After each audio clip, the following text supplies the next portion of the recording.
ډیرو درنو او قدرمنو اوریدونکو پام وکړئ د نن ورځې څلور تازه مهم او وروستیو خبرونو ته. لومړی خبر، ولسمشر محمد اشرف غني وایي افغانستان کې به د کرونا وایروس ضد واکسین لومړی پړاو د نړیوال بانک په همکارۍ سره تطبیق شي. دوهم خبر، د پکتیا په مرکز ګردیز ښار کې د تېرې شپې موټر بم چاودنې له امله 3 تنه امنیتي ځواکونه وژل شوي او 19 ملکي وګړي ټپیان شوي دي. د پکتیا والي حلیم پیدایي وویل چې دغه موټر بم چاودنه د ګردیز ښار په منځ کې د امنیتي ځواکونو پر ګډې ګزمې ماسخوتن کابو 7 بجې ترسره شوې ده. په دې پیښه کې موجوده هټیو ته زیان اوښتی دی. د دې چاودنې مسؤلیت تر اوسه پورې چا په غاړه نه دی اخیستلی.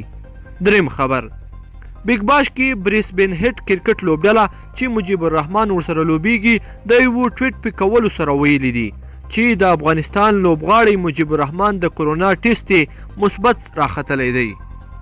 څلورم خبر، د هیواد لومړنۍ ښځینه جنرال او مشهوره ډاکټره سهیلا صدیق وفات شوې ده. سهیلا صدیق چې شاوخوا 40 کاله د سردار محمد داود خان په روغتون کې دنده ترسره کړې وه، نن سهار وفات شوې ده. نوموړې له څو مودې راپدې خوا د الزایمر په ناروغۍ اخته شوې وه. لیدونکو په دې هیله چې د نن ورځې دا څلور خبرونه به مو راسره تر پایه پورې لیدلي وي. که مو دا ویډیو خوښه شوې ویډیو لایک کړئ، د سره او چینل سبسکرایب کړئ.